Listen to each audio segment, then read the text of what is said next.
Bonjour à tous et bienvenue dans le Hormescast. Alors aujourd'hui, on est de nouveau avec Brieux et on va aborder différentes thématiques pour fêter le début de l'année 2026. Exactement. Quels sont tes objectifs et projets pour 2026, que ce soit sur l'aspect pro, perso et sportif? Assez large, mais je pense que ça va être intéressant pour commencer cette année. On va discuter de ça tranquillou. Mais écoute, moi je te propose de commencer au niveau du coaching. On se relance la balle. Vas-y, comme ça on discute du sujet. Du coup, 2026 déjà, c'est toujours prendre du plaisir dans ma profession. Et je pense que ça va passer par le fait de prendre moins d'athlètes, de me focaliser sur un plus petit pôle d'athlètes en fait, pour avoir un petit peu plus de temps pour moi, pour me concentrer sur mes athlètes, créer aussi au sein du coaching. J'ai envie de développer pas mal de choses. Actuellement, on était sur un webinaire par mois. J'aimerais bien peut-être passer à 2 ou alors du moins créer un format à peu près similaire. J'avais pour idée potentiellement de faire une visio un peu de soutien pour les personnes qui ont un petit peu du mal avec les retours comme je fais, où on peut directement parler en direct, etc. Donc voilà, développer un petit peu plus le côté encadrement du client, quoi.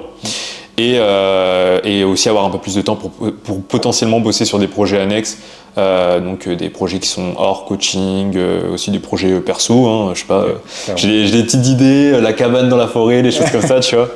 Donc 2026, prendre du plaisir, être toujours un bon coach, amener du résultat et développer aussi la structure en MES process. On verra comment ça va se passer. Faire moins de quantité, mais peut-être plus qualitatif, pousser encore plus l'expérience de ton coaching. C'est toujours évidemment qualitatif. Oui, mais pousser encore plus l'expérience client. C'est ça, pousser l'expérience client exactement. Et aussi travailler plus avec des athlètes qui sont vraiment là pour progresser. Parce que au plus, actuellement, moi c'est 50 athlètes, du coup ma limite. Et au plus tu prends beaucoup d'athlètes, au plus il y aura des petits échantillons qui sont là, on sait pas trop pourquoi. Donc c'est aussi, je trouve, plus énergivore de bosser avec quelqu'un qui a pas forcément envie d'être là, ou du moins on sait pas pourquoi il est là, plutôt qu'une personne qui est réellement investie, qui prend du temps, mais c'est de l'énergie bien investie. Bien investie, ouais.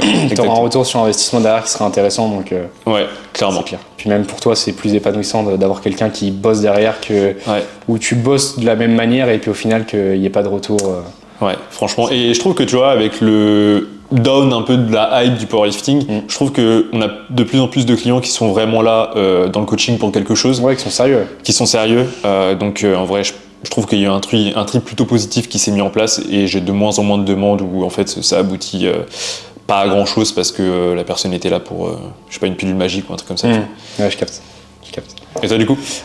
Écoute, donc moi c'est lancement en solo, donc avec Enzo avec qui on travaillait sur Mad Men, on a décidé de chacun partir de notre côté pour faire nos projets. Donc moi redémarrage on va dire sur cet aspect-là.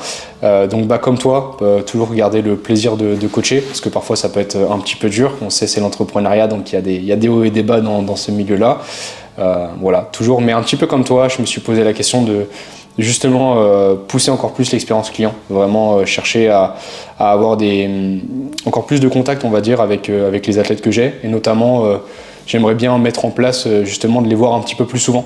Donc notamment moi j'ai un gros pôle qui est sur Nantes, donc les voir de plus en plus, par exemple 2 fois par mois, organiser des sessions où on s'entraîne ensemble, c'est des trucs qui peuvent être un petit peu sympas, donc booster un petit peu cet aspect là et voilà, après en interne pareil, essayer pourquoi pas de proposer plus de calls plus souvent aux athlètes, justement pour un peu comme toi sortir un peu des retours habituels et ça je pense que ça peut être hyper intéressant. Et pareil sur cet aspect pro, si on isole vraiment le coaching, peut-être développer d'autres interfaces, d'autres supports et pas forcément se contenter qu'au coaching. En tout cas si on parle de la partie force athlétique, développer d'autres aspects comme beaucoup d'aspects informatifs on va dire. Ça style du style. Est-ce que tu as envie d'en parler des petits potentiels projets? Petites formations, de ce genre de choses qui restent quand même accessibles, mais voilà, c'est des choses que j'aimerais bien faire si on parle. On va travailler sur un autre support que le coaching direct. Ouais, c'est ça. Ouais, c'est un truc qui peut. J'ai toujours aimé transmettre le savoir et je pense que c'est aussi un truc qui peut être intéressant. Et du coup aussi qu'il soit accessible aux athlètes que j'ai, tu vois, que ce soit aussi bénéfique pour eux en fait, qu'ils aient un peu ce double casquette d'avoir l'avantage de travailler avec moi et du coup ils peuvent accéder à ce genre de choses de manière avantageuse, etc. Tu vois, en parlant de ça, bon, je t'en parlerai en off parce que c'est un projet que j'aimerais bien garder pour le moment secret, on va dire. Mais j'aimerais bien développer ce côté où tu transmets autrement. Potentiellement aussi à un autre public, tu vois, que l'athlète qui est là pour progresser et pas forcément pour apprendre ce que c'est la force athlétique et ce qui tourne autour, tu vois. Donc en 2026, je pense que ça va être surtout genre une année où je vais essayer de transmettre et conserver de la qualité justement plutôt que faire...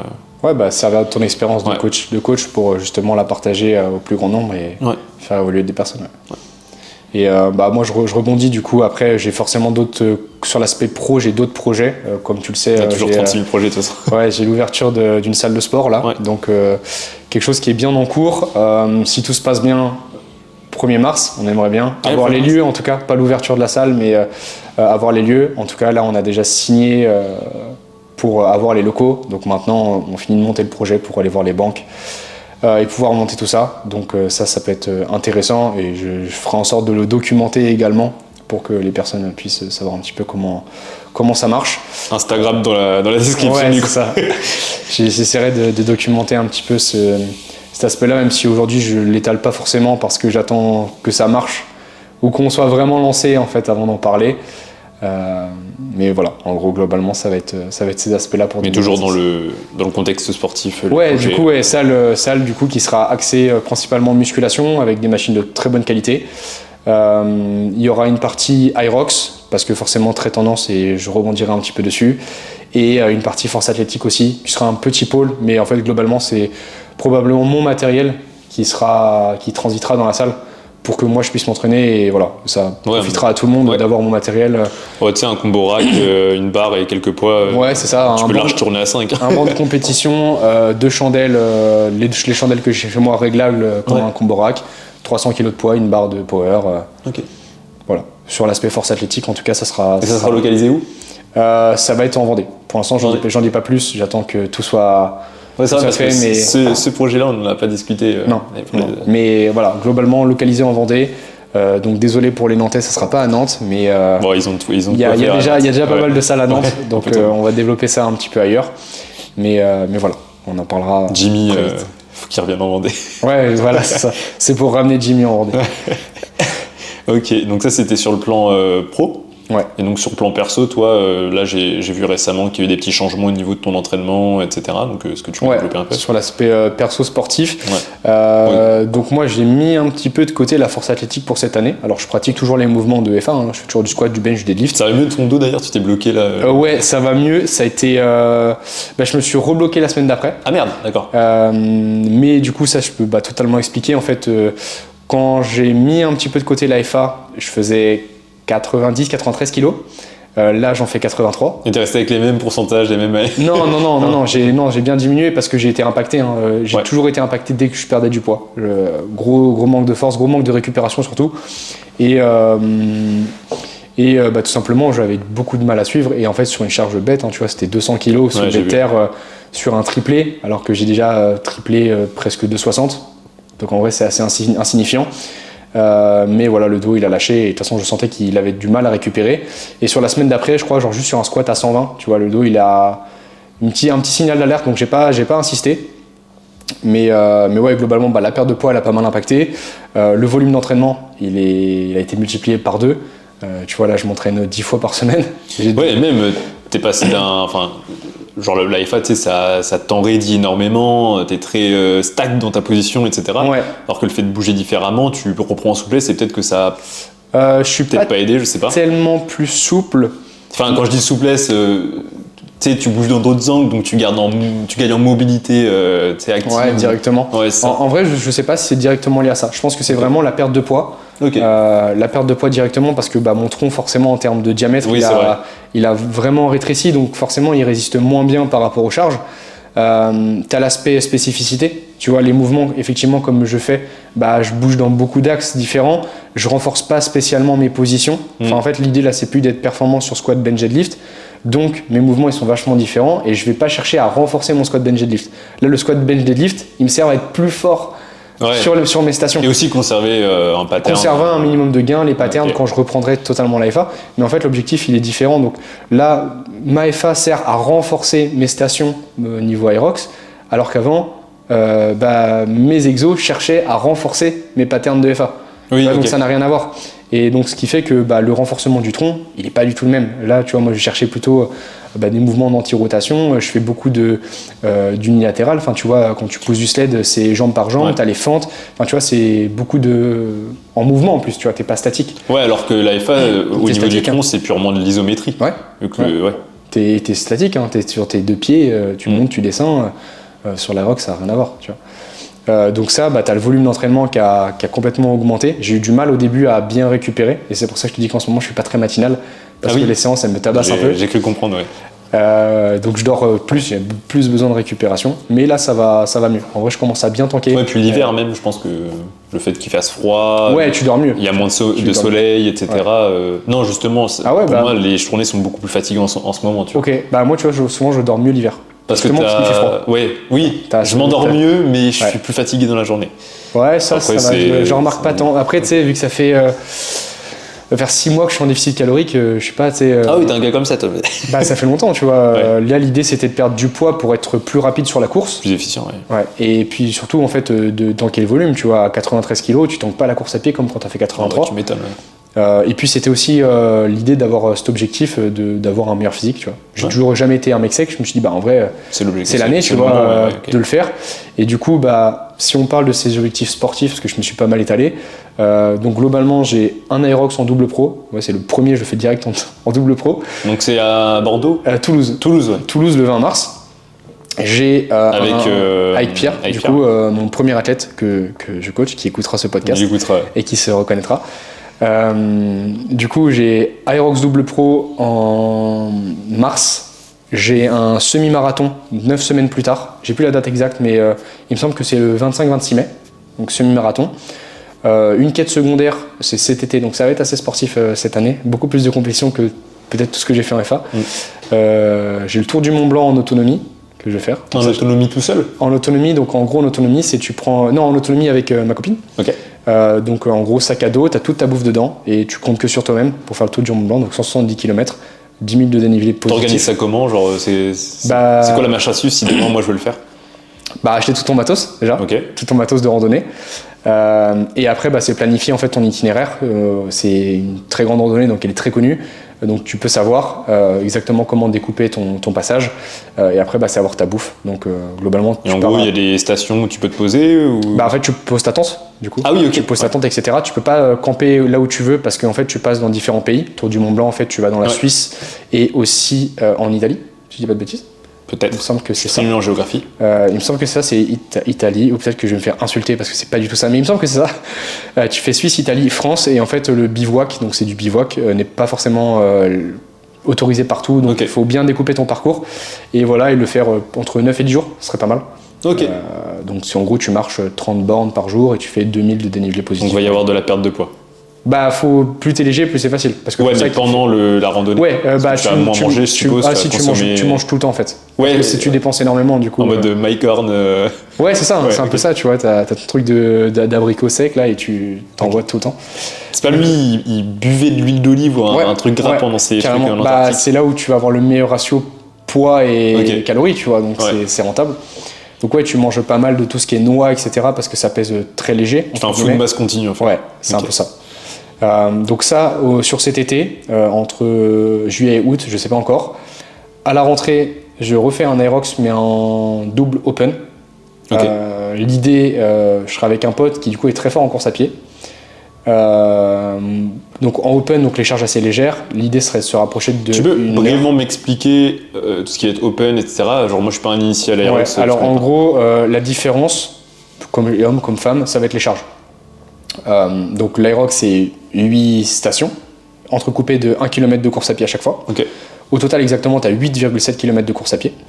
Et tu vas faire en station ski erg, sled push, sled pull, donc c'est un chariot que tu pousses, un chariot que tu tires. Après tu vas avoir les burpees. Après tu reprends par... non, c'est farmer carry. C'est peut-être farmer carry, enfin bref.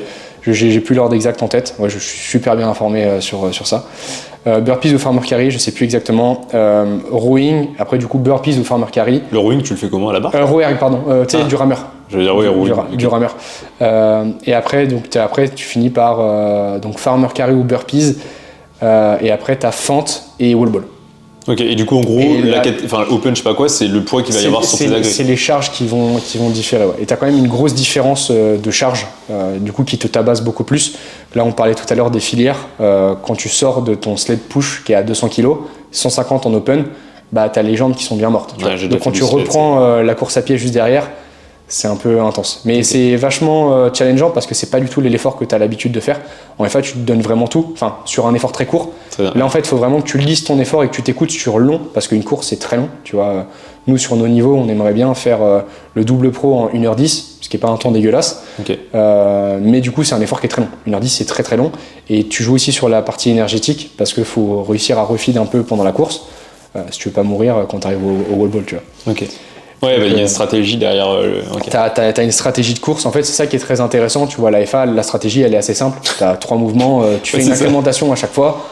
Donc, globalement, c'est ça. Et si tu connais ton niveau et si tu sais à peu près dans quel état de forme tu vas arriver, c'est très simple. Mais là, c'est complètement différent parce que chaque course est différente.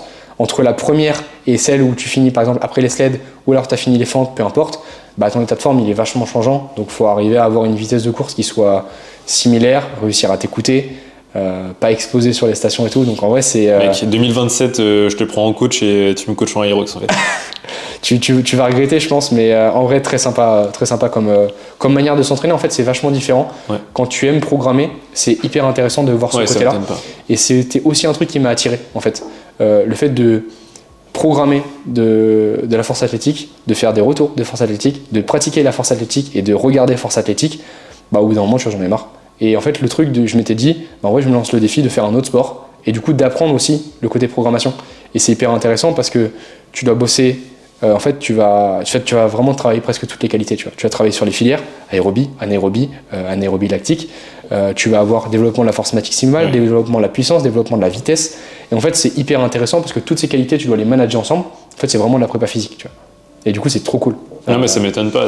Genre, c'est ce que je te disais tout à l'heure en off, c'est qu'au niveau programmation, je trouve que ce genre de sport, c'est un peu plus riche que le powerlifting où on est sur une seule filière. Et c'est hyper intéressant en fait, de voir comment tu peux tout articuler pour être performant. Et après, tu as toujours ces principes de base où tu vas faire ton incrémentation de volume, tu vas faire un bloc de développement, puis après tu vas avoir une sorte de picking en fait, tu reprends ton affûtage. C'est les mêmes grands principes, c'est juste que les temps en fait où tu vas monter tes volumes ils sont différents, le temps de d'affûtage il est plus long, tu vois, c'est un peu comme les différents mouvements entre eux. Tu vois, donc professionnellement en 2026 tu veux aussi continuer à te former à Aerox et et pourquoi pas développer un peu ce service là, mais comme je te disais en fait venir cibler des mecs qui font de la force athlétique, qui veulent continuer de progresser en force athlétique et qui veulent s'essayer à l'Aerox, tu vois. Par exemple qui veulent préparer une compétition, juste ils veulent pas mourir. Qui fait d'ailleurs sport qui a assez tendance chez les power qui peut-être en ont un peu marre de leur pratique et qui veulent tester un autre sport sans pour autant quitter. Et en vrai c'est super complémentaire. Alors si tu fais les deux, ça va être compliqué d'être très fort en force athlétique parce que la force athlétique c'est hyper spécifique. Et mine de rien la course à pied, on pourrait se dire c'est pas très demandant, t'en as fait l'expérience, ça demande beaucoup de récupération, que ce soit au niveau tendon, articulation, mais même en fait au niveau nerveux. Ça a une demande nerveuse qui est énorme, on le sous-estime parce que c'est hyper accessible, mais en fait ça te coûte beaucoup. Et il faut bien le manager quand tu l'intègres à la force athlétique. Ça peut être hyper complémentaire. Il y a des mecs qui te le montrent très bien comme Clément Goudin, il arrive à être très bon, très constant et il court quand même beaucoup, tu vois.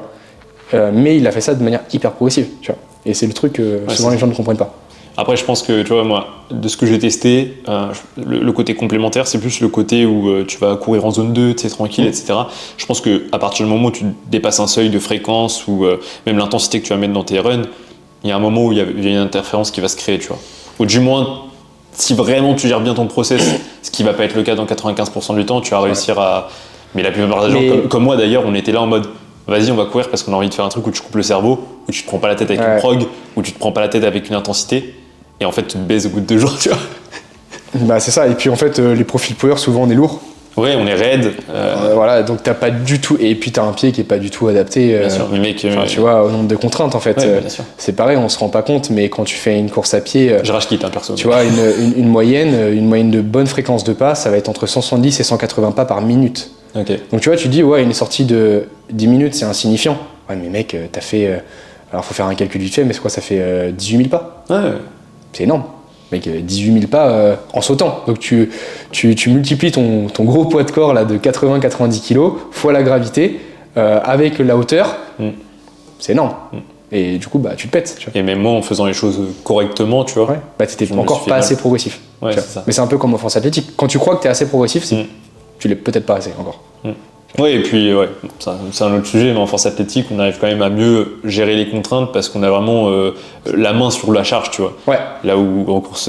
Bah, tu l'as en fait, c'est juste que ta charge d'entraînement, tu vas la calculer sur le temps, Ouais. alors que nous, on va la calculer en kilos. Oui, c'est ça. Mais c'est un peu la même chose. Hein. Parce qu'en fait, tu sais qu'en force athlétique, on programme beaucoup en kilos parce que c'est le plus quantifiable, mais tu as certains entraîneurs, en fait, quand ils programment des entraînements de préparation physique générale, ils vont pas calculer forcément en kilos, mais plutôt en temps d'entraînement.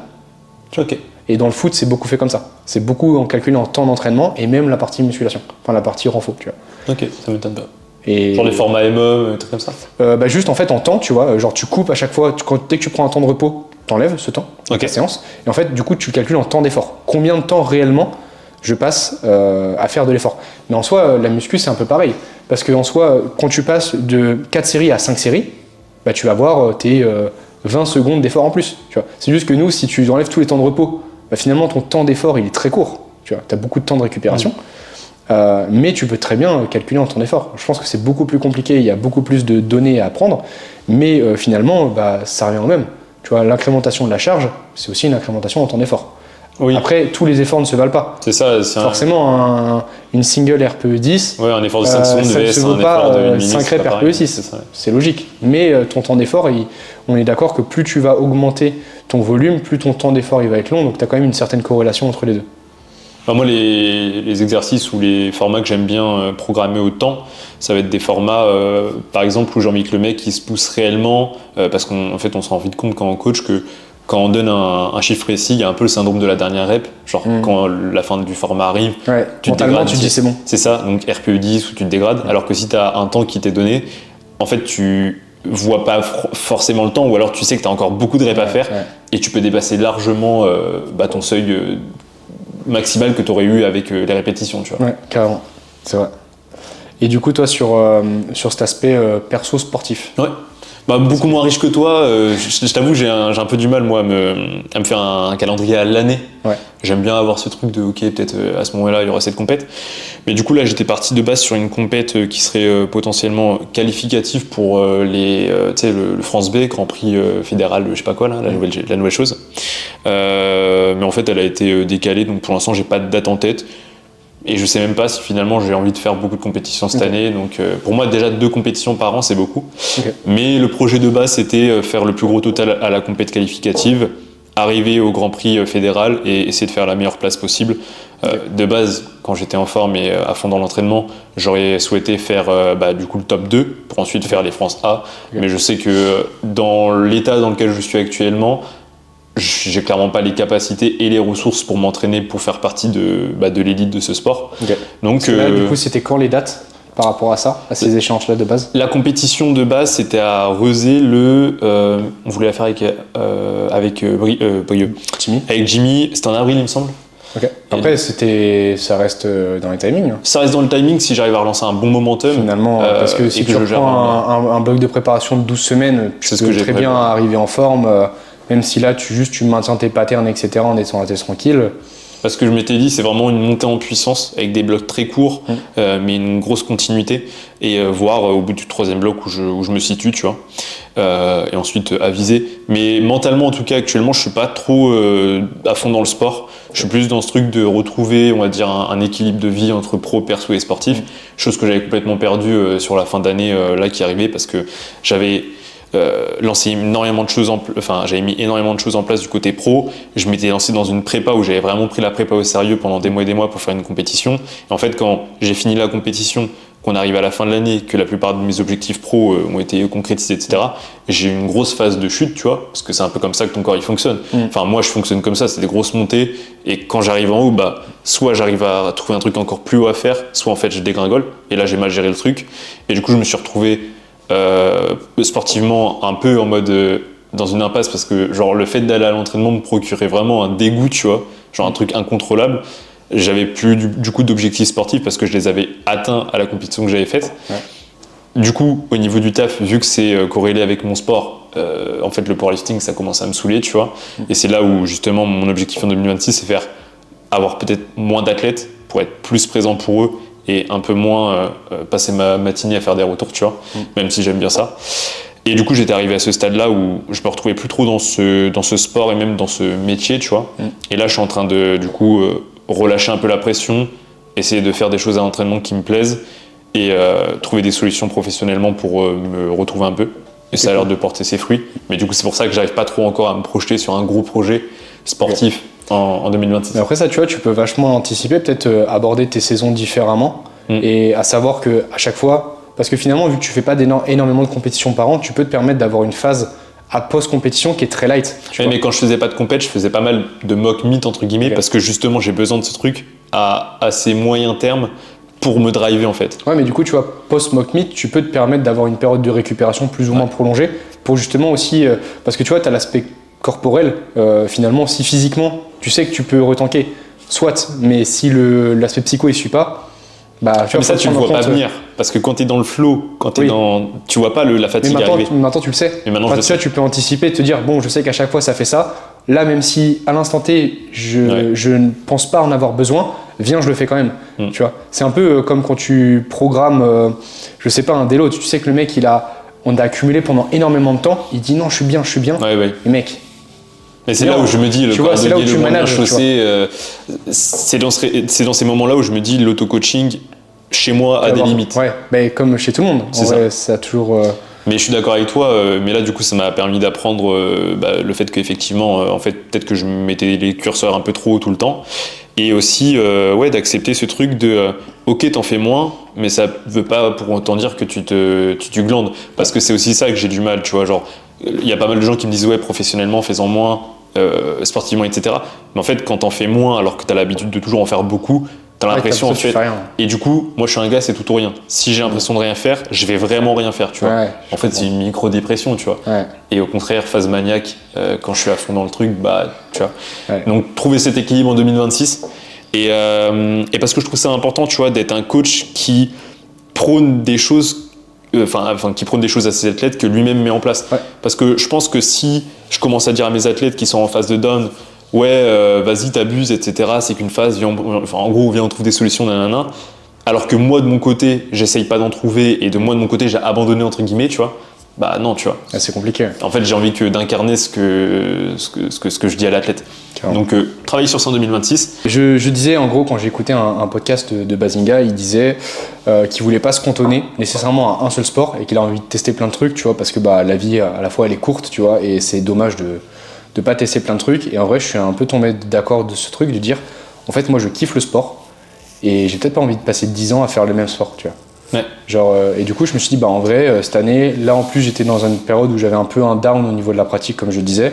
Et je me suis dit, en vrai, vas-y, go. Il était lié à quoi ce down ? Genre, est-ce qu'il y avait, je sais pas, une stagnation Non, souvent il y a un truc, pas tellement. En vrai, j'étais dans une plutôt bonne période. Alors, j'ai eu un truc en fait où j'avais eu vraiment une grosse montée. Et vraiment, sur le bloc d'exploitation, toutes mes perfs, j'ai vraiment sous-performé. Mais parce que j'étais parti justement en randonnée, je commençais à faire un peu de course à pied, de machin de trucs, pas très progressif. Donc, j'ai eu des grosses interférences en fait entre mes différentes pratiques perso et la FA. Donc, je suis pas arrivé très en forme. Plus petite inflammation sciatique, il y a eu plein de petits trucs qui ont fait que. Et en fait, je sais pas, c'est arrivé dans un truc où à un moment où j'avais un peu moins envie de m'entraîner, en tout cas pas en force athlétique. J'ai eu le projet de salle qui est arrivé. Du coup, j'étais très pris en fait là, dans ça. Tu vois, je pensais qu'à ça. Du coup, quand j'allais à l'entraînement, je pensais pas à l'entraînement. En fait, j'étais vraiment dans mon projet de salle de sport. Tu sais, hypé par le début du truc, en fait, par les prémices. Et en fait, Voilà, je suis allé à fond dans ça, et après je me suis dit, bah en vrai j'ai envie de faire autre chose, et c'est là où j'ai eu justement ces objectifs-là. De base je m'étais dit, bah juste je fais l'Aerox, et après je reprends l'AFA, tu vois. Et en fait je me suis dit, bah en fait je suis dans ce truc où je me mets à fond à courir, donc en vrai bah viens, je fais un peu tout ce qu'on peut faire dans la course à pied. Et donc justement un des objectifs que j'ai pas parlé, c'est donc après l'Aerox double open qui sera vers septembre, mais on n'a pas encore la date parce que le nouveau calendrier n'est pas sorti. Ça sera un marathon qui sera en novembre. Voilà. Mais les inscriptions là c'est en janvier, c'est fin janvier. Donc voilà, ça fera un semi-marathon, un marathon, 2 Aerox sur l'année et le Tour du Mont Blanc. Et du coup, tu aimerais reprendre l'AFA sérieusement en 2027 ou c'est pas prévu? En vrai, je sais pas encore parce que comme je te dis, de base, je m'étais dit, vas-y, je fais l'Aerox, puis après je refais une comp de FA. Tu vois, je m'étais même dit, je fais de la FA. Je pense que je m'y remettrai un petit peu plus, mais j'ai aussi ce truc de, un jour dans ma vie, j'ai bien envie de faire des trails, tu vois. Taper un trail, voire un ultra trail, pourquoi pas, si mon corps le permet. Mais c'est des trucs qui sont quand même très poussés, donc c'est compliqué de garder la FA. En même temps, je suis dans ce dilemme de, bah, c'est aussi mon métier, donc je peux pas non plus ne plus en faire du tout. Tu vois, c'est un peu compliqué. Donc voilà, pour l'instant, je sais pas en vrai pour 2026, mais par contre, je pense que si je me remets à faire de la FA, je sais que je vais repartir de très bas niveau performance, mais je pense que ce sera une année où j'aurai envie de multiplier les compétitions. En fait, vraiment de faire un peu une année en mode défi et taper beaucoup de comptes. Genre en mode 4, 5, 6 comptes, pourquoi pas. En FA? Ouais. Et modifier un peu ce truc de se dire, ok, la force en fait, bah, faut que tu comptes 2 fois dans l'année pour être bon, tu vois. Et, un peu comme les haltéros, tu ferais beaucoup plus de comptes, et en fait, justement, peut-être juste bien manager l'intensité de chaque compétition. Et en fait, tu vois, juste avoir des comptes où tu vas tirer en compte pour le plaisir. Parce qu'en fait, c'est aussi un truc où j'ai un peu perdu. Et je pense qu'il n'y a pas assez ce truc-là en FA, de se dire, je fais une comp, mais juste pour faire une comp, juste parce que je kiffe la FA, juste parce que je kiffe faire un SBD, tu vois. Et en fait, à chaque fois, la comp, c'est synonyme de, il faut que je sois à mon meilleur niveau. Alors oui, le but, c'est d'être le plus performant. Mais il faut doser aussi dans l'année, tu vois. Alors que, typiquement, tu peux faire d'autres trucs. Enfin, tu vois, il y a des mecs qui vont courir un marathon ou un semi-marathon. L'idée, c'est juste de le finir, tu vois. Alors oui, c'est pas du tout les mêmes efforts une nouvelle fois, mais on a moins ce truc en force athlétique et j'ai un peu envie de retrouver ce goût de juste, je fais une comp parce que je kiffe le sport et parce que je kiffe la pratique, quoi. Tu vois. Je pense que ça, le fait qu'on fasse pas beaucoup de compétitions, c'est énormément lié au réseau, tu vois. Genre le fait de vouloir performer à 100%, de faire son Reels, etc. Et je te l'accorde, en vrai, c'est un truc qui est un peu con. Et c'est pour ça que moi, en tant que coach, je programme de plus en plus, même s'il n'y a pas de compétition, des échéances, tu vois. Des grosses fins de macro-cycle, etc. Parce qu'en fait, on a perdu un peu ce truc de... En fait, le cœur de ce sport, c'est de performer, tu vois. C'est de faire du single. Et ouais, je trouve ça intéressant, justement. 6 compétitions, en fait, le plus dur, je pense que ça serait de les trouver. Ouais. Après, tu sais, maintenant, dans la région, ça commence à se développer. Ouais, tu peux en faire Là, il va en avoir de plus en plus, mais même avec des bench only, tu vois. Ouais, oui. Juste aller en comp. Oui, aller en comp, ouais. Aller en comp et retrouver le plaisir à la compétition que j'avais perdu. Parce que finalement, là, tu te mets tellement la pression que quand t'as le jour J que... Finalement, ça fait 2 ans que j'avais pas fait de compétition. Les compétitions, je les avais fait sur mes 2 premières années de pratique. J'ai eu une compétition que j'ai pas trop kiffé, tu vois. Et finalement, je me suis renfermé de ce truc de, ok, je kiffe plus les compétitions, tu vois. Et donc, justement, là, j'ai vraiment envie de faire d'autres compétitions dans d'autres sports pour retrouver le goût de la compète. Pas arriver en mode, tu vois, j'ai absolument un objectif, il faut que je fasse ça, sinon je vais être déçu. Juste faire, tu vois. Parce que là, ça va être des trucs en mode, déjà, de une, je définis. Tu vois, marathon, semi-marathon, c'est juste en mode, déjà, je finis la course. Et Aerox, c'est un peu plus court, donc tu peux plus te situer sur des niveaux de temps. Mais tu vois, juste en mode, je finis. Et là, juste faire des comptes de effort en mode, de toute façon, je serai nul. Je vais repartir d'un niveau... Ouais, mais tu vas vite potentiellement reprendre. Je vais reprogresser, c'est sûr, tu vois. Mais je serai moins bon. Donc j'aurais plus ce truc de dire, ouais, il faut à tout prix que je fasse mieux que la compte d'avant. De toute façon, je serai moins bon. Ouais, donc là, je vais juste en mode pratiquer, je vais kiffer, je vais arriver sur le plateau. L'idée, justement, c'est juste de faire un 9 sur 9, même si on en reparle juste après. Voilà, juste faire des barres, prendre du plaisir. Je m'en fous de ce que je fais sur le plateau. Et voilà, tu vois. Je pense que ce sera, si je reprends la FA, ce sera plus dans ce côté-là que full performance, qui au final, je sais, tu vois, je peux te donner tout ce que je veux. Ça m'étonnerait qu'un jour, j'ai un gros niveau en FA. Alors oui, sur du très long terme, etc. Mais au final, une nouvelle fois, est-ce que j'ai envie de mettre 10 ans de FA pour taper tel ou tel perf? Non, je pense pas. Parce que demain, si on t'enlève le coaching en FA, est-ce que tu serais toujours, est-ce que tu aurais toujours envie de t'entraîner? En fait, c'est un sport que j'aime. Je kiffe la musculation, tu vois. Enfin, la musculation au global. Et c'est pour ça que, tu vois, l'Aerox, ça rentre dedans. Tu vois, c'est quand même, ça reste de la musculation.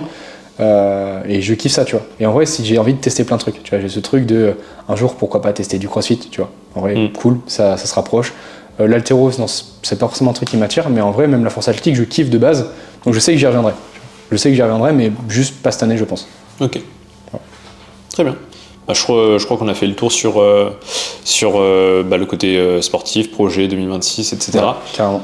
Du coup, je te laisse bifurquer. Ouais. Bah, du coup, ce que je disais un petit peu, donc moi, j'ai eu un down vis-à-vis de ma pratique. Donc toi, comment tu gérais, qu'est-ce que tu conseillerais à quelqu'un qui justement a un down dans sa pratique et surtout de manière assez prolongée? Bon, on parle pas du down de une semaine, de je suis fatigué, du coup je commence à remettre en question la FA. Le truc qui commence à traîner un peu, ça fait un mois que tu te poses des questions et que tu commences à vraiment beaucoup moins kiffer ta pratique. Ok. Bah, du coup, moi qui ai déjà vécu ça plusieurs fois, et d'ailleurs là je suis en train d'en sortir d'un gros, je pense même le plus gros que j'ai jamais eu depuis que je fais de la FA. Déjà, ça serait d'analyser un petit peu son environnement et de se poser les bonnes questions de quel élément a pu faire que j'ai commencé à être lassé de l'entraînement.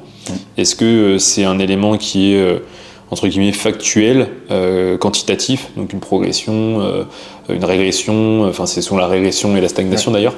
Est-ce que c'est vraiment un truc lié à ma pratique au niveau du chiffre, tu vois? Est-ce que c'est mon contexte de vie qui a changé? Est-ce que c'est le contexte d'entraînement qui a changé? Donc par exemple, je sais pas, tu t'entraînes dans une salle de power, puis ensuite tu es obligé de déménager, tu te retrouves dans ton basic fit de merde. Tu sais, il y a toujours un élément qui fait que ça met un peu de chaos dans ta pratique et il y a des questionnements qui commencent à intervenir. Donc se poser les vraies questions pour déceler ce qui a développé cette lassitude, ce dégoût, je ne sais quoi. Et ensuite tout simplement agir dessus et c'est en se posant justement les bonnes questions qu'on sait réellement qu'on connaît la réponse. Tu vois, si typiquement en fait tu te rends compte que t'aimes juste pas la FA, genre tout va bien dans ta vie, t'es heureux, t'es épanoui, mais en fait il y a juste la FA qui te saoule, genre t'aimes pas aller t'entraîner, bah arrête la FA, tu vois. Ouais, t'aimes pas ce sport, quoi. C'est ça. T'as outre l'aspect entraînement, tu vois. Tu peux ne pas avoir des périodes où tu kiffes moins t'entraîner, mais... Ouais, tu vois, et après, même, pour moi, la FA, c'est pas que faire du squat, du bench, du deadlift, c'est un entraînement répétitif, c'est un style de vie assez particulier, c'est un effort qui est particulier. On n'a pas la même dopamine quand on finit une session de Aerox que quand tu finis ton SBD. Et tu finis ton SBD, t'es léthargique, t'es mort, t'es foutu. Ouais, Aerox, tu peux créer un peu de lactate, ce qui fait que... Enfin, tu vois, c'est une autre sensation, je trouve. Donc, il faut se poser ces bonnes questions-là pour directement en fait se dire est-ce que j'ai fait ce sport par hype, peut-être par envie aussi de prouver. Il y a des gens qui ont un peu des complexes et qui font qu'ils se tournent vers des sports comme la musculation, le power. Moi c'est mon cas, tu vois, je suis pas très grand, donc depuis tout petit j'ai toujours voulu faire un sport qui me permet de me développer physiquement. Et il y a des gens en fait, ils font ça que pour cette raison-là, et du coup c'est une mauvaise raison parce que sur le long terme. En tout cas, ils bifurquent pas sur de bonnes raisons, quoi. Ouais, sur le fait ça. de juste apprécier la pratique. Tu commences pour une raison et puis après tu kiffes la pratique, quoi. C'est ça. Se poser la question de qu'est-ce que j'apprécie. Donc j'apprécie squat, bench et lift, ok, mais aussi le truc de moi ce que je dis souvent c'est que le power, moi ça m'apporte beaucoup de cadre. S'il n'y a pas le power, je sais que je peux quelqu'un de très déstructuré au niveau de ce que je fais dans ma vie parce que je sais plus quoi, à quoi me rattacher. Le lendemain, ok, faut que tu dormes bien parce que tu as un entraînement. Je trouve ça intéressant, tu vois. Et du coup, voilà, se poser cette question-là, si tout va bien, encore une fois. Par contre, s'il y a plein de choses qui vont mal dans ta vie, je serais d'avis de déjà remettre en question ce qui va mal dans ta vie professionnellement, personnellement, etc. et de bosser là-dessus. Et généralement, quand tu bosses là-dessus et que tu recrées un cadre, une dynamique positive, etc., bah, tout de suite, en fait, ce qui est annexe, donc ton sport, etc., bah, tu le vis beaucoup mieux parce qu'il y a moins de fatigue, il y a moins de stress, tu es plus disponible mentalement. Et il y a plein de gens qui se trompent en pensant que la solution c'est arrêter la FA, alors que non, la solution c'est quitter ton job de merde, tu vois, quitter ta salle de merde, parce que des fois c'est aussi un contexte, tu t'entraînes avec des gens qui sont pas forcément bons, etc.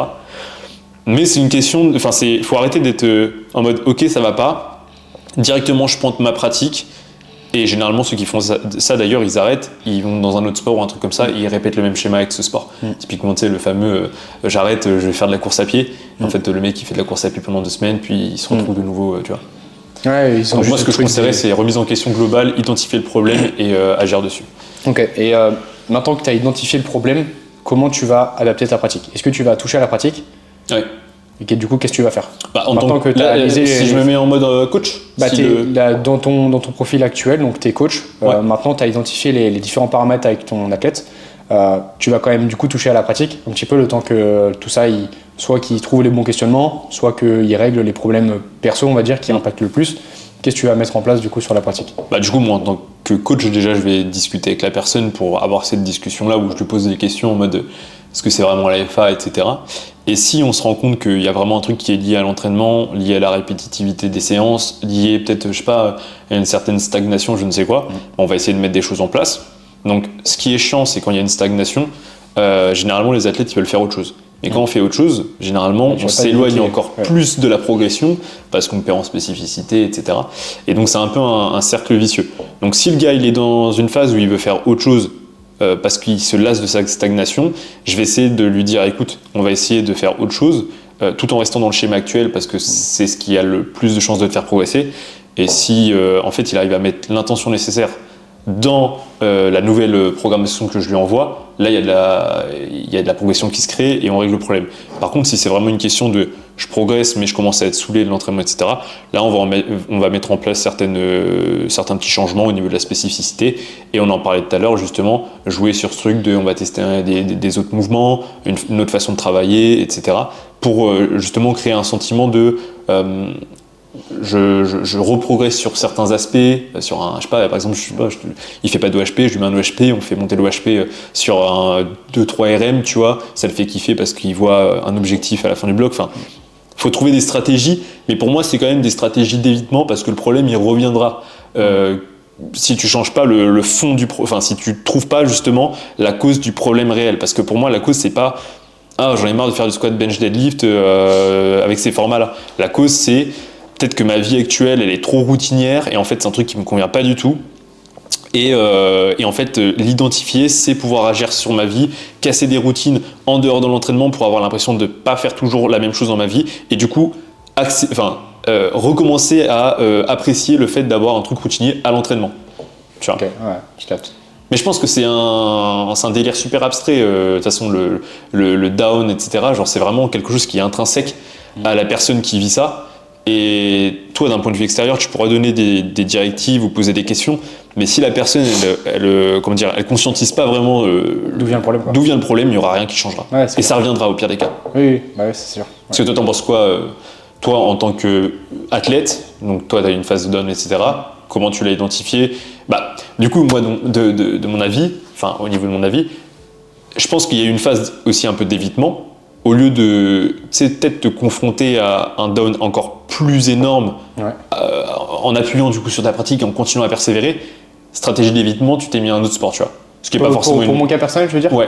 Non, je pense pas que ce soit ça, parce qu'en fait, j'ai quand même continué. J'ai persévéré, tu vois, pendant 1 mois et demi, 2 mois, à continuer ma pratique. Je pensais que c'était fait beaucoup plus précocement, tu vois. Non, j'ai continué, tu vois, parce que j'étais dans ce truc de bon, ok, je kiffe quand même ce sport, tu vois, mais aujourd'hui, je kiffe moins. Je commençais, je me posais des questions parce que je me disais c'est mon métier, donc comment ça va être perçu si justement je ne m'affiche plus en train de pousser des grosses barres, etc.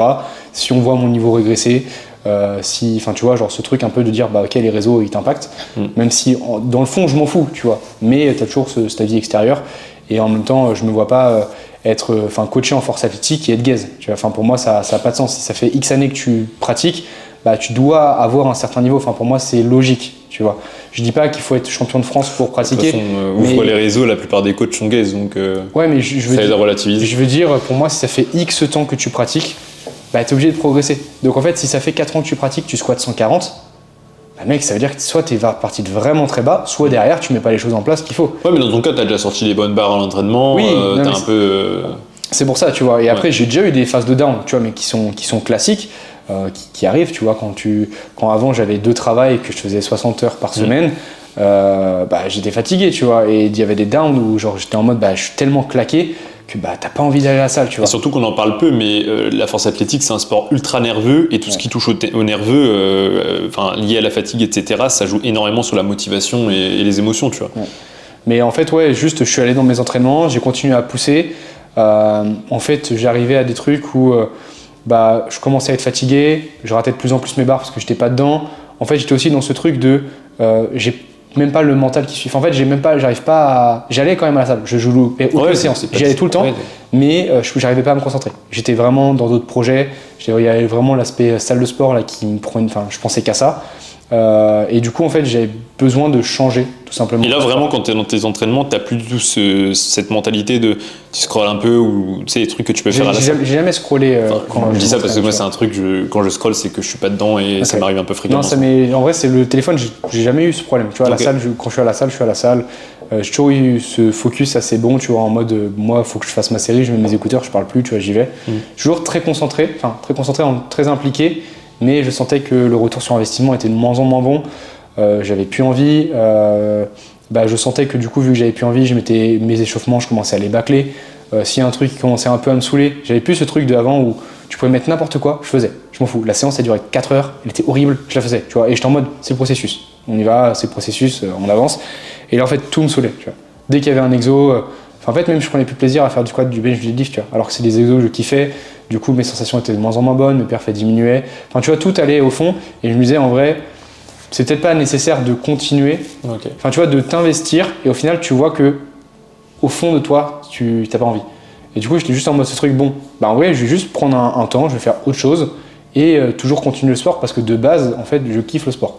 Et je veux pas arrêter le sport. Et vu que tu avais une porte de sortie, vu que tu avais commencé à incrémenter dans ton entraînement un peu d'aerox, etc., il me semble. Non, même pas encore. Je faisais juste la course à pied de temps en temps, toutes les semaines, genre 30 minutes, tranquille. Mais il y avait quand même une petite porte de sortie. Tu n'avais pas ce truc où tu n'avais rien à côté, et du coup, si tu quittes la force, tu es là en mode il n'y a plus rien. Quoi. Il y a un peu plus d'un an, du coup, même peut-être un an et demi, sur l'été 2024.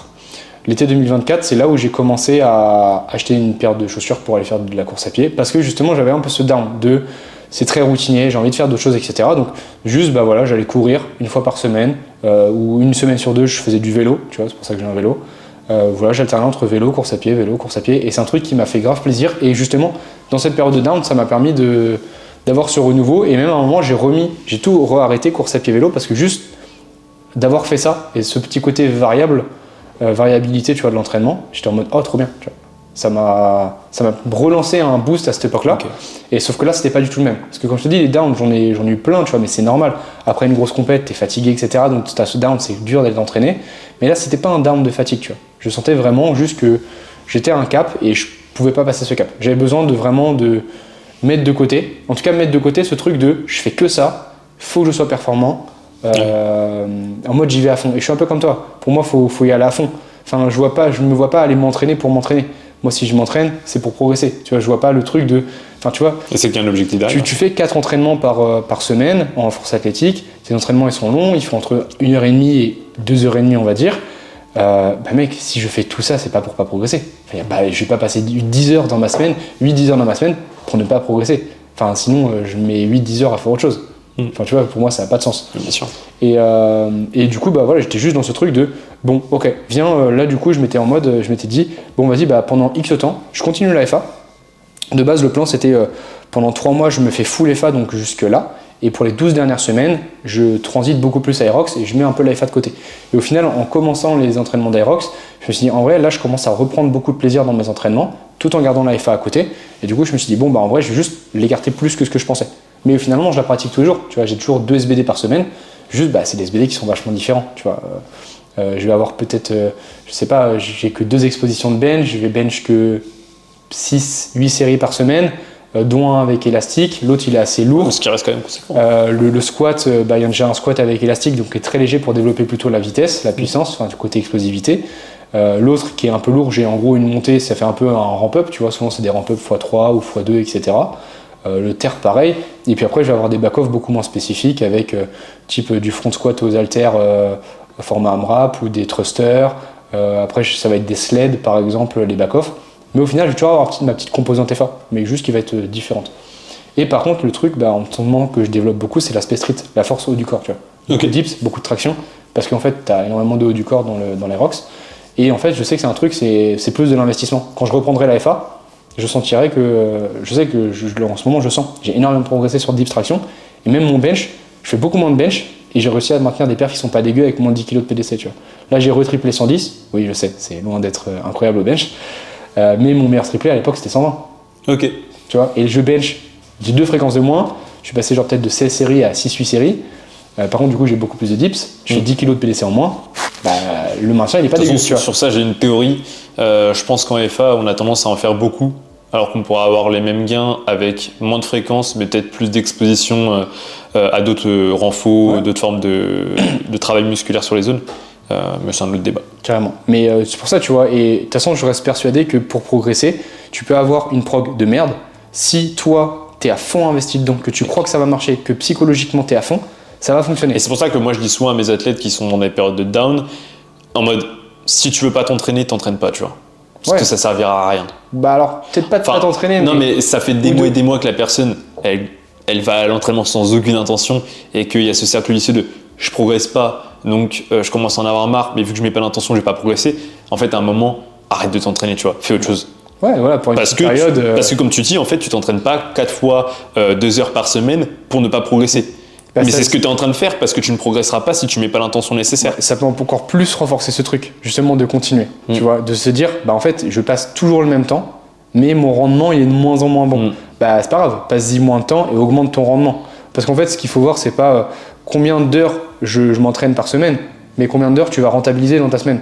Si tu t'entraînes 8 heures et au final que tu n'as qu'une heure qui est productive, bah c'est pas grave, entraîne-toi à 4, mais fais-en 4 heures productives. Ouais, c'est ça. Tu vois, fais-en moins, mais mieux. C'est vraiment le rendement qui va être intéressant. S'il n'y a rien qui est productif, tu vas pas progresser.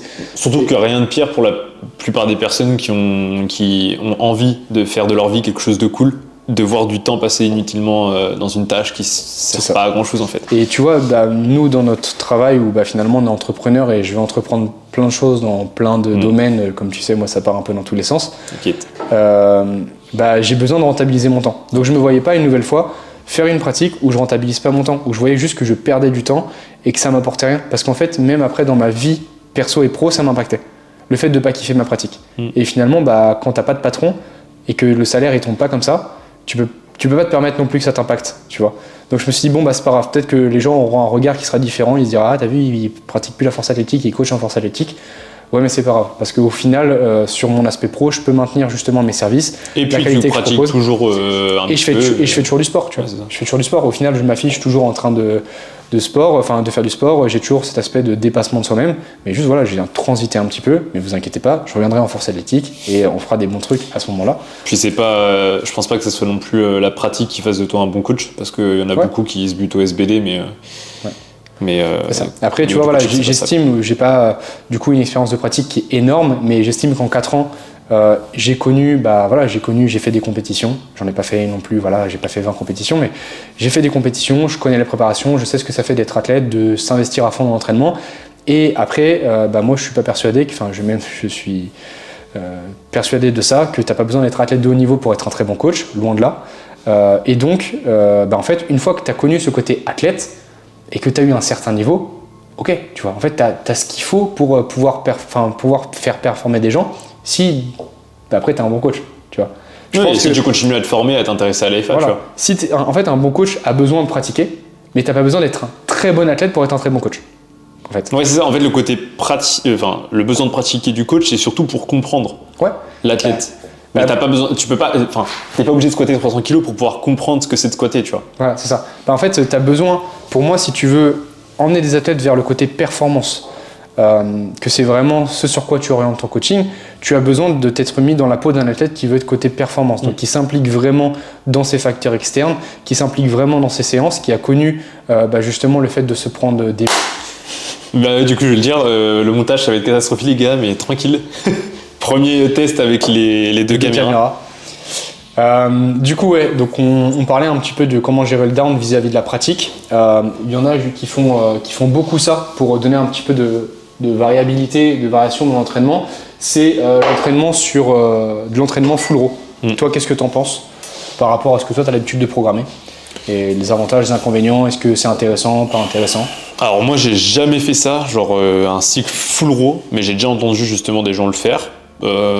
C'était pas forcément des choses qui étaient souhaitées par l'athlète, ou j'ai déjà entendu des choses où l'athlète voulait justement tester ça. Manon, si tu passes par là, je me rappelle qu'elle avait fait un cycle en full row avec Adrien et ça lui avait bien plu. Mais moi, j'ai une vision du row qui va être assez spécifique et précise. Ouais, donc full row, on précise, hein, c'est sans les équipements, donc sans la ceinture, sans les genouillères. Souvent c'est ça, bande de poignets, on va pas dire non plus que c'est du row, mais... Non, moi je le compte pas dans le row. C'est sans les genouillères et sans la ceinture. Ouais, c'est ça. Et du coup, moi je vois la chose vraiment comme comment dire, un levier, une façon de programmer que je vais incrémenter dans ma programmation, mais que je vais pas chercher forcément à périodiser, tu vois. Genre, je suis pas du tout fan de ce truc de dénaturer complètement un pattern pendant un certain temps, puis ensuite je suis renforcé. Non, tu vois, pour moi, la ceinture et les genouillères, c'est un équipement qui fait partie intégrante de ta technique. Donc si tu l'enlèves pendant une certaine durée, en fait, attends-toi à avoir des retombées négatives quand tu vas reprendre. Maintenant, c'est mon avis. Mais du coup, moi, comment je programme ça? Généralement, ça va être sur des fréquences ternaires pour l'effet un peu auto-limitant au niveau de la charge, pour l'effet aussi proprioceptif. Les personnes qui ont tendance à trop se reposer sur l'équipement ou alors qui ont des gros problèmes de sensation, d'activation, etc. Donc ça va être des profils ciblés, des jours ciblés, mais ça sera jamais genre un truc en mode pour relancer l'adhésion. Parce que généralement, les gens, quand tu leur enlèves, ils retrouvent des sensations au début qui sont pas forcément folles. Donc dans l'idée de relancer l'adhésion de quelqu'un envers son entraînement avec du full raw, pas sûr que ça soit une méga bonne idée, tu vois. Toi, tu le vois comment l'entraînement full raw, et ensuite viens on discute un peu de nos façons de le programmer spécifiquement.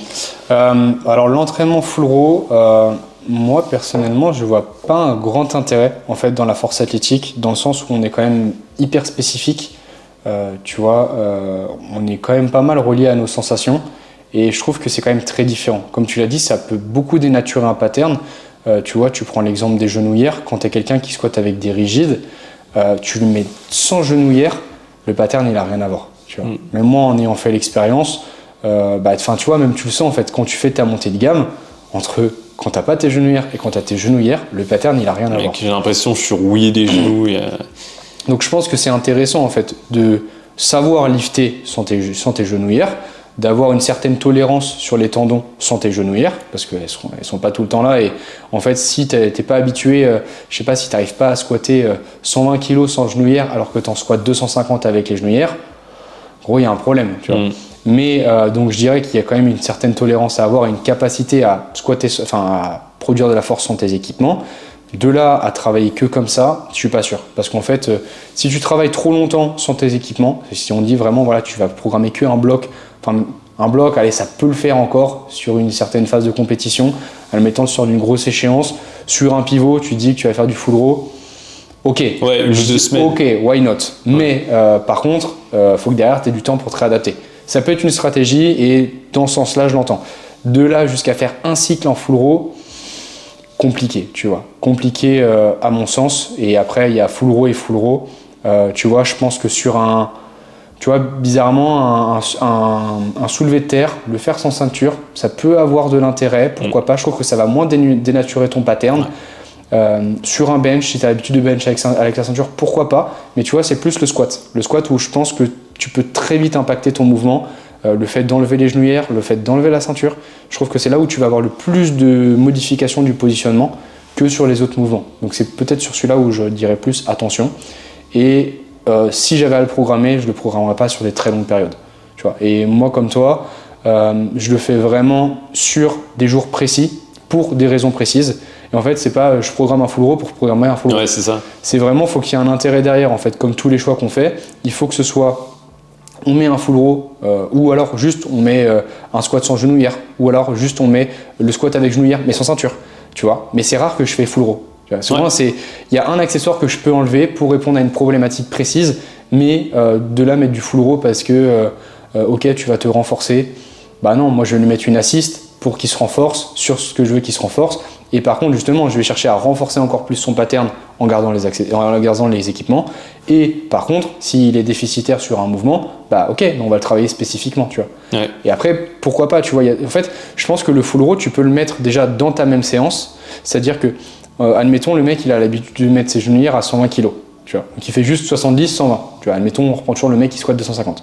Il fait 70 sans genouillère, 120 genouillère. Il fait tout le reste avec genouillère. Bah, en vrai, au lieu de faire tout un bloc full raw, parce que tu veux qu'il gagne en résilience sur les genoux, admettons, bah déjà tu peux dire ok gros, bah déjà maintenant à 120 tu vas le refaire encore en raw, Okay. Et au fur et à mesure, tu vas le pousser à 150, puis 170. Ouais, ça dépend jusqu'à où il monte, mais s'il monte pas très haut, je non, dirais. Mais admettons sur de la single, tu vois. Enfin, ouais, sur single du travail assez à lourd, 220, il fait 70-120 en row. Ça peut être une idée, tu vois. Ouais. Mine de rien, tu vas augmenter son volume hebdomadaire en row, donc forcément son exposition au tendon en row, donc potentiellement le renforcer. Et ça peut-être t'éviter, tu vois, si tu avais ce truc de dire, ok, je vais le faire en bloc full row, bah attends, tu as peut-être des intermédiaires, tu vois. Au lieu de passer du coq à l'âne, bah, tu as peut-être une solution intermédiaire qui va être bénéfique. Donc soit repousser l'utilisation du matériel au sein de ta séance, soit dédier une séance sans matériel, ou voilà. Tu vois, ça peut être des idées comme ça, mais tu peux vachement modifier... Donc toi, c'est quoi typiquement le type de personne, le type de problématique où tu vas aller chercher à mettre un mouvement en row ou alors enlever un équipement? Est-ce que c'est genre par exemple quelqu'un qui est déficitaire au niveau de sa structure musculaire, tendineuse, etc. Ou alors c'est vraiment tu peux faire les deux aussi, moi je fais les deux, tu vois, mais une problématique technique bien précise, une auto-limitation de la charge comme je viens de le dire. Ouais, bah, c'est ça. Pour moi, tu vas avoir ces trois aspects. Tu vas avoir premier aspect, auto-limitation au niveau des charges. Par exemple, sur un squat ternaire, bah, les full row, c'est souvent ce que je mets, tu vois. Full row, ou alors des fois ça peut être ceinture sans genouillère, ou genouillère sans ceinture, mais ça va un peu dépendre de comment la personne squatte, tu vois.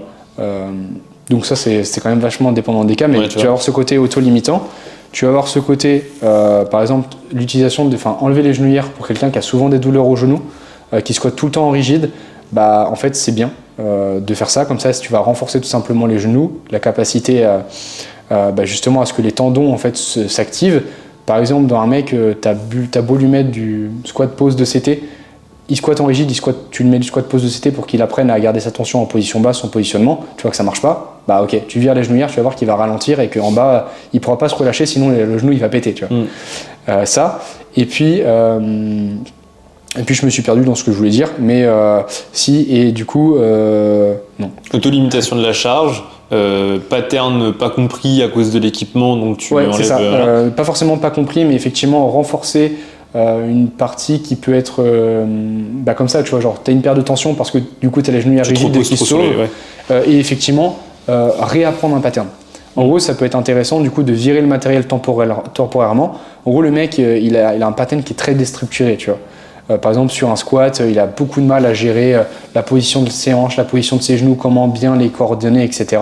En fait, repartir sur un pattern complètement différent, ça peut lui permettre de repartir un peu d'une page blanche et du coup de tout reconstruire. Tu vois. Désaturer ce qu'il était en train de créer, de saturer. Tu repars de beaucoup plus loin, comme ça en fait ça fait quelque chose de très nouveau, tu lui réapprends à utiliser son corps et après tu remets l'équipement. Ça peut être intéressant comme ça. Ok, je vois la même chose.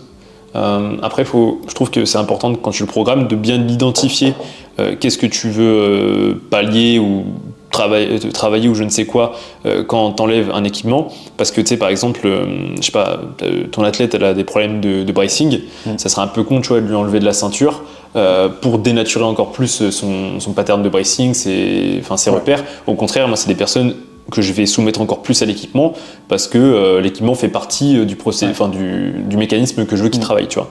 Donc c'est intéressant de justement choisir sur ton jour ternaire squat ce que tu vas enlever, si tu enlèves tout, si tu enlèves une seule chose, plutôt que de se dire encore une fois squat, vision simpliste. C'est obligatoirement du row. Row et ça va le renforcer. Alors, tu peux très bien te renforcer avec l'équipement aussi, tu vois, c'est ça. Donc identifier la chose et aussi du coup prendre en compte la genouillère de ton athlète à l'année. Si le mec c'est un SBD puriste et qu'il veut être en souple, même si maintenant c'est assez équivalent, tu vois, je vais le programmer différemment que si le mec il est en rigor mortis et que du coup il faut prendre en compte que fin 2026 potentiellement ça va être interdit, que du coup qui dit rigor mortis dit plus de renvoi, donc en bas du mouvement, un réflexe myotatique qui est un petit peu moins utilisé, donc forcément quand tu n'utilises pas, tu le perds. Donc pour moi il y a plein de trucs à prendre en compte par rapport à comment ton mec s'entraîne sur son squat, avec quel équipement, tu vois. Et du coup justement ces genouillères, comment tu vas les utiliser toi? Comment tu vas les programmer en fonction du type de genouillère que le mec utilise? Au niveau des genouillères, donc si le mec il s'entraîne en genouillère rigide, ce que je vais faire, c'est généralement s'il est à 2 squats par semaine, on va rester sur 2 genouillères rigides, parce que pour moi faire une genouillère rigide, une genouillère souple, ça va amener des pertes de repères forcément, parce que c'est pas le même revoit, c'est pas la même tension que tu mets sur la descente, tu vas pas chercher la même profondeur. Donc 2 squats par semaine, on reste sur 2 rigides. Par contre, quand tu es sur 3, c'est là où je vais en profiter pour bosser du coup sur du row, ou alors si la personne elle a vraiment un très mauvais ressenti, que le row ça crame, parce que il y a des personnes nerveusement elles sont vite impactées par le row. Tu es obligé de leur mettre des charges dérisoires, mais du coup, tu perds un peu de gain au niveau de la séance. Je vais passer sur des SBD, un peu les chaussettes, les souples, et comme ça, elle aura ce confort proprioceptif au niveau du genou, un peu plus de renvoi, mais il y aura quand même un travail où elle met moins lourd sur la charge, où il y a plus de besoin de conserver sa tension en bas du mouvement. Donc c'est généralement ce que je fais. Et en période où vraiment il n'y a pas de compétition, etc., ça peut m'arriver effectivement de mettre une rigide, une souple, quand il n'y a que 2 fréquences, mais c'est très rare. Okay. Et toi ? Du coup, comme je te le disais tout à l'heure, moi je vais être à l'année en fait, si le mec a 2 paires de genouillères, en vrai, je vais les utiliser. Donc sur le principal, je vais souvent lui laisser ces rigides. Et par contre, sur le secondaire, je vais plutôt passer sur les souples. Parce qu'en fait, il y a plusieurs aspects. Tu vois, as l'aspect économique. Mine de rien, quand tu mets tes rigides à l'année, en fait, tu vas les péter hyper vite. Ouais, j'avais pas pensé à le dire, mais je suis d'accord avec toi. Et donc en vrai, ça c'est pas mal parce que ça peut te permettre de garder une paire vachement longtemps, de enlever une fréquence. Souvent en plus sur ton secondaire, tu as potentiellement des nombres de reps plus élevés, donc la genouillère elle va la sneaker vachement plus vite. Donc ça c'est bien. Je trouve quand même que tu vas avoir cet aspect.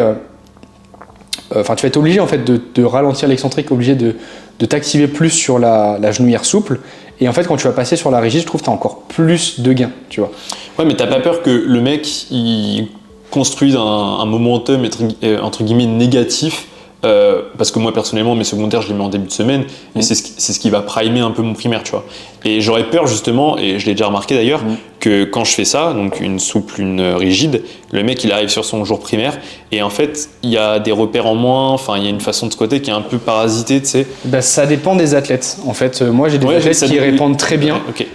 Beaucoup y répondent très bien et certains effectivement y répondent un peu moins bien. Et par contre, en période de compétition, quand j'arrive sur le picking, moi j'impose à ce qu'ils remettent les 2 rigides. Pour justement, en fait, ça leur permet d'avoir 4 semaines pour vraiment se réacclimater à tout le temps avoir les mêmes repères. Mais en fait, je trouve que ça permet aussi d'avoir un momentum au sein de la semaine. En fait, le fait justement d'avoir ces souples, tu vois, tu es en mode l'équipement ils m'aide pas trop, mais tu vois, du coup, je dois vachement lutter. Et quand tu arrives sur ton jour lourd, ton jour principal, tu as tes rigides, donc à la fois c'est plus lourd, mais en même temps, tu as ton matériel qui est plus simple, tu vois. Vu comme ça. Et je sais pas, même mentalement, parce que moi, je l'ai mis en place sur moi, et en tout cas, moi, ça me servait de fou, tu vois. Parce qu'en fait, du coup, tu galères quand même un peu sur le jour secondaire, parce que tu vois, tu es obligé de te racclimater à vachement ralentir, vachement t'activer, etc. Tu te sens un peu nu en bas, mais en même temps, ça dénature pas trop ton pattern, parce que tu as tes genouillères qui t'aident un peu. Alors oui, t'es pas le plus à l'aise, mais après, un jour secondaire, t'es rarement les plus à l'aise. Non, tu vois. Donc en fait, de toute façon, t'es pas très à l'aise. Et je me dis au moins autant que ça rentabilise. Et après, comme ça, quand t'arrives sur le jour principal, t'es en mode putain, je suis trop bien. J'ai mon matériel, etc. Ouais, du coup, pour le profil de l'athlète qui a un squat avec beaucoup de contrôle sur l'excentrique, une portion basse où il va pas vraiment chercher de rebond, ça peut être quelque chose de plus facilement faisable que le mec qui va avoir un squat où il se laisse complètement tomber. Et du coup, il y a toujours ce truc de... il aura moins de rebond, mais vu qu'il y a le rebond, ça, tu sais, le début de la remontée, il est toujours éliminé en fait. Genre Ouais. Tu vois, et du coup, il ressent peut-être moins la différence. Enfin, je sais pas. Je sais pas, tu vois, parce que tu sais, faudrait faire des tests en vrai. T'as des profils comme Adam qui squatte en genouillère souple et qui se laisse complètement tomber en bas. Enfin, tu vois, le mec, il va. Oui, mais justement, je pense que Adam serait peut-être moins impacté par une rigide, une souple. Je suis pas sûr. Je pense que ça va au-delà de ça, tu vois. Ouais. Je pense que c'est surtout aussi à quel point ta technique elle est rodée. Parce qu'en fait, pour moi, plus ta technique elle va être rodée, et en fait, moins potentiellement un petit changement va t'impacter. Tu vois ce que je veux dire ? Au contraire, pour moi, plus ta technique est rodée, plus le petit changement en plus va te perturber. Parce que justement, plus ta technique est rodée, plus tu sais exactement au millimètre ce que tu dois faire. Et au niveau proprioceptif, tu as tous tes repères, etc. Tu vois. Là où un mec qui squatte toujours différemment d'une rep à l'autre, tu lui enlèves, il va se dire c'est comme d'hab, je me sens mal, quoi. Dans ce sens-là, oui, tu vois. Ouais, mais justement, ce mec-là, ce mec qui est pas du tout rodé, justement, moi je vais chercher à faire que ces facteurs ils soient tout le temps les mêmes pour le roder, tu vois. Ah oui, bien sûr. Mais un mec justement qui est hyper rodé, et en fait peu importe, tu le mets sur genouillère souple ou genouillère rigide, il va avoir son même pattern, il va se sentir bien. Bah justement, t'as tout intérêt. Ça s'entend, mais moi je serais plus du style, il est bien, je vais rester, justement, je vais pas le perturber. Tu vois. Bah justement, moi je trouve que t'as ce côté variabilité en fait, qui va être intéressant et qui va quand même pousser les adaptations dans un sens, tu vois. Et en fait, il faut voir à quel point le mec ça l'impacte ou non. Oui. Et justement, en fait, faut tester. Et t'as des mecs qui vont dire, bon après, il y a toujours, ils vont dire ouais, je me sens pas bien, etc. Mais bon, si t'as testé qu'une semaine, faut peut-être attendre un petit peu plus. Faut voir à quel point ça impacte sur sa progression. Mais t'as certains où déjà tu vas le voir visuellement, tu vas lui changer de genouillère, t'es en mode ah ouais là c'est chaud. Là je l'ai. Enfin tu vois là le mec il squatte vraiment différemment, donc là tu peux te dire ok lui ça l'impacte beaucoup.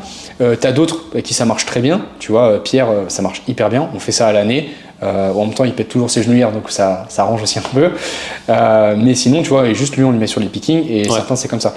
Et là en ce moment avec Clément, bah lui c'est encore plus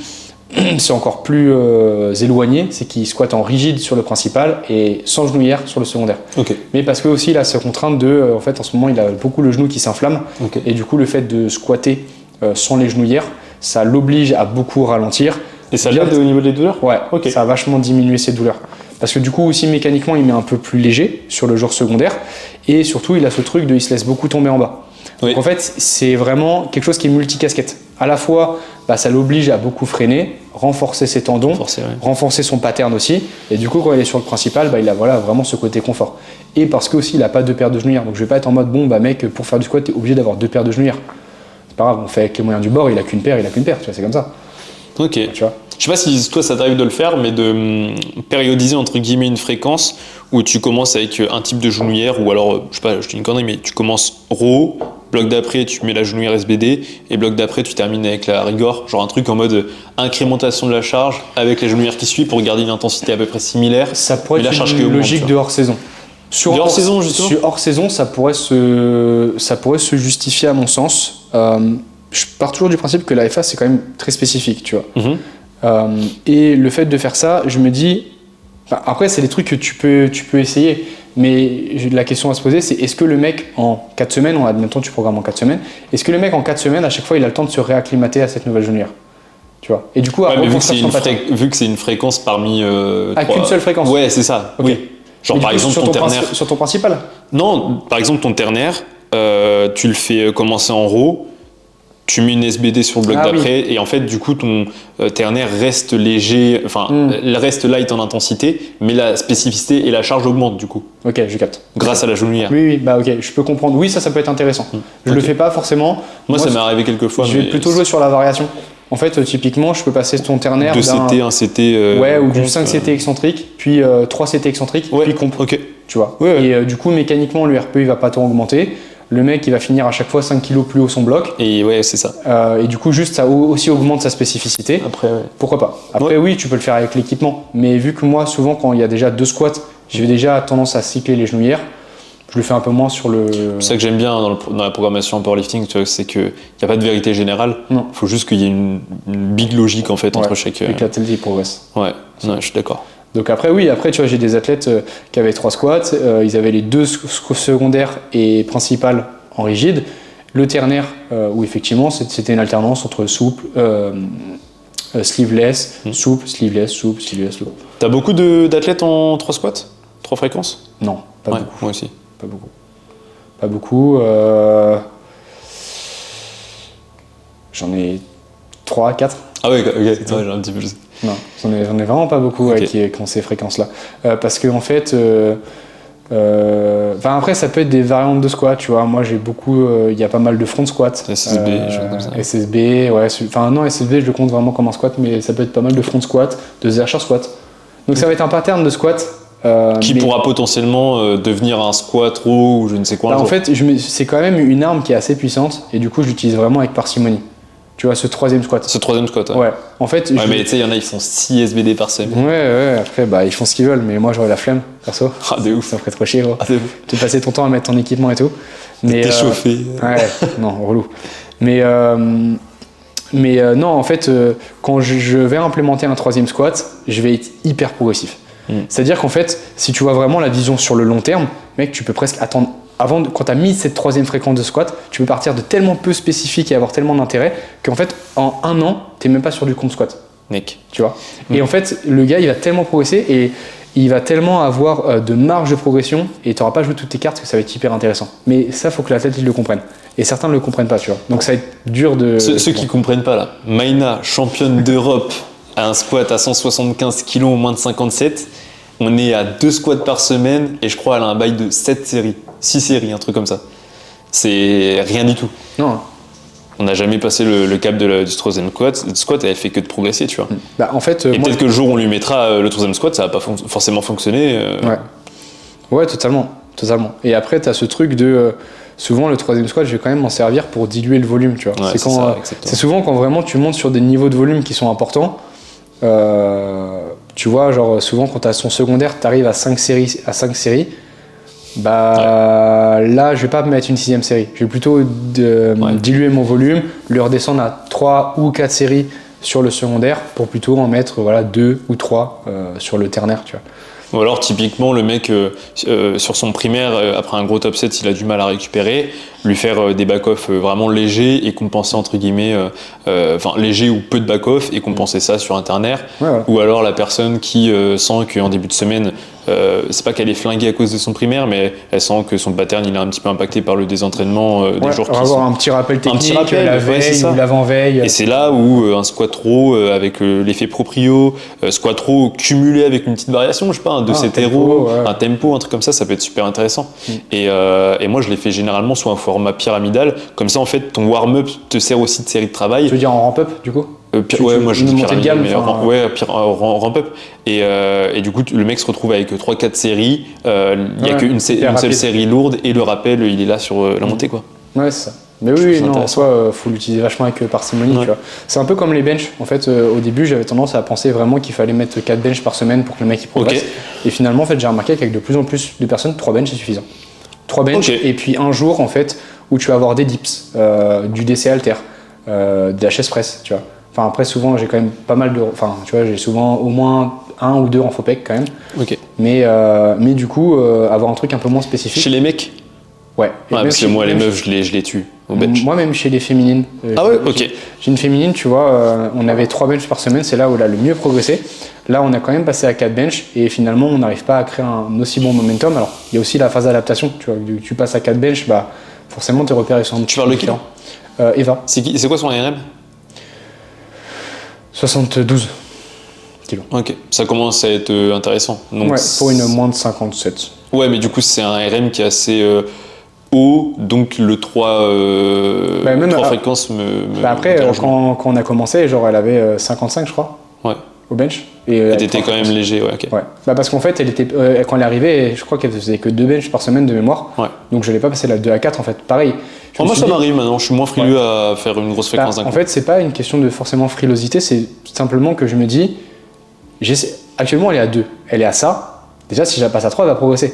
Donc en vrai, je max ma 3e fréquence, et puis vraiment quand je suis au bout, je mets une 4e, tu vois. En fait, j'ai vraiment ce truc de très long terme, et parce que en fait, c'est plus compliqué si tu passes de 2 à 4. En fait, je pars aussi du principe que si ça marche à 3, pourquoi je vais en mettre 4? Je suis du même avis que toi de base, mais c'est vrai qu'au bench, j'ai tendance vraiment à bombarder.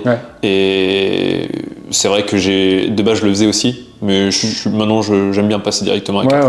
Bah, je sais pas, moi j'ai. Mais pas au squat et au terre, je suis vraiment comme toi, je la récupère, elle a un deadlift, bah, elle va rester un deadlift déjà. On va voir ce qu'on peut faire, et tu vois. Ok. Mais pour le coup, quand t'es à 3 bench, tu compenses en envoyant beaucoup de renfaux push ou pas vraiment? Je sais pas, ça peut être 6 séries, tu vois. Ah ouais, d'accord, ok. Bah en fait, le bench, c'est quand même hyper musculaire, donc tu peux te permettre d'avoir beaucoup de renfaux. Et je trouve que ça a vraiment un gros intérêt. Beaucoup de renfaux quand... La cam, elle veut encore plus, plus de batterie, mais bon. Tu veux venir à côté de moi finir le podcast? C'est pas grave, on mettra des petites images à ma place. À ma place. Mais non, en fait, vu que c'est un mouvement hyper musculaire, je trouve que t'as pas tant d'impact que ça. Enfin, tu peux vraiment quand même bombarder tes exopecs et le mec, il peut quand même très bien progresser sur le bench. Même justement, c'est plutôt l'inverse, je trouve. Moi, le mec, il a pas forcément beaucoup d'exopecs, bah, il est pas forcément hyper performant parce que t'as tout ce côté tension passive que t'as pas forcément, qui va rester hyper intéressant à avoir. Et puis, même aussi management des douleurs aux épaules. Ça reste hyper intéressant. Donc, Ouais, fait, par exemple, le mec, il a une très grosse ROM au bench, ça peut être intéressant de faire un peu moins de fréquence, parce que de toute façon, ça va être un bench très traumatisant, et compenser sur des mouvements où justement on va chercher un peu moins de ROM, un autre type de contraction, un autre angle. Ouais, ça. Là où un gars comme moi, qui a un plutôt bon pontage, on peut aller chercher plus de fréquences et directement faire son renfort sur son bench en fait. Ouais, c'est ça. Bah toi, t'auras tout intérêt dans un cas comme toi. Après, moi, j'ai pas beaucoup de benchers qui ont des toutes petites amplitudes. J'en ai certains, mais c'est vraiment... Ça s'optimise. Ouais, ça s'optimise. Après, les gains en extension thoracique, c'est quand même assez limité. Ouais. Sur du très long terme, tu auras des gains, mais c'est pas le truc sur lequel... En fait, tu peux débloquer momentanément un tout petit degré, mais ça sert à rien de tabasser quotidiennement. Non, bah faut le faire quotidiennement parce que... oui. C'est pas un investissement qui va te prendre énormément de temps. Bon, après, à chaque fois que tu mets ça, plus ça, plus ça, plus ça, toujours ça met vraiment beaucoup de temps au final dans ta semaine. Mais ouais, dans un athlète comme toi qui a pas beaucoup de ROM, bah ouais, en vrai, vas-y, go, on va mettre du volume sur le bench. Mais justement, je trouve que c'est aussi très intéressant pour un athlète comme toi de du coup sortir de ce pattern-là et de mettre des exos type du dumbbell peut-être avec les épaules dans le vide, ou juste de l'incliner où tu vas chercher une grosse amplitude. Et en fait, rien que pour ta santé scapulaire, c'est génial. Et mine de rien, le fait de travailler avec une amplitude plus grosse que celle que tu fais habituellement, bah, peut-être que ta position basse, ça va être encore meilleure. Encore meilleure, ouais. Parce que finalement, la position basse de ton bench sera une position intermédiaire sur ton développé couché aux haltères. Et donc finalement, vu que ta réelle position basse de tes pecs, elle va être beaucoup plus forte, bah, vu que ton bench ça correspond à une position intermédiaire, en fait ça va être simple. Je sais pas si ça a été très compréhensible pour ça. En tout cas, moi je le programme comme ça au gros pontage de mes athlètes. Ouais, bah en fait, les gens qui ont un gros pontage, du coup je vais vachement polariser. Tu vois, il faut quand même avoir un gros volume sur le bench. Alors, gros volume plutôt en range rep assez haut. Enfin, en fait, ils vont avoir quand même beaucoup de lourd et du coup aussi beaucoup de nombre de reps, enfin des hauts volumes, tu vois. Et du coup, les volumes mid, ils vont être un peu moins dedans. Pour moi, tu vois. Donc ça va être par exemple beaucoup de single, doublé, triplé et du coup beaucoup de 6 à 8 reps sur le bench. Et par contre, du coup, ils vont avoir beaucoup de renfo pec, enfin plein de renfo pec. Et là, par contre, on va chercher de la très grosse amplitude et sur des axes différents en plus. Du coup, par exemple, plutôt sur de l'incliné ou du décliné. Ouais, c'est pareil. Bah, on est sur la même longueur. On est sur ces trucs-là. On a fait le tour. Bah, je pense que c'est pas mal pour ce podcast. Là, je pense qu'on doit arriver à l'heure et demie. À l'heure et demie, plus ou moins. Ouais, c'est ça. On va arriver à l'heure et demie. On avait plein d'autres questions, mais ça sera l'objet de faire un autre podcast. Et cette fois-ci avec des caméras qui fonctionnent correctement. Ma caméra qui soit bien réglée. Et la mienne qui est bien vissée. Une caméra bien réglée et l'autre qui tient la charge.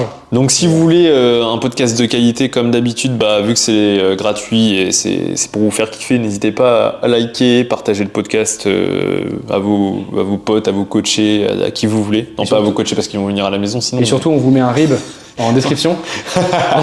Envoyez des dons. Envoyez des dons pour le podcast. Non, abonnez-vous et on se dit à la prochaine pour un prochain épisode.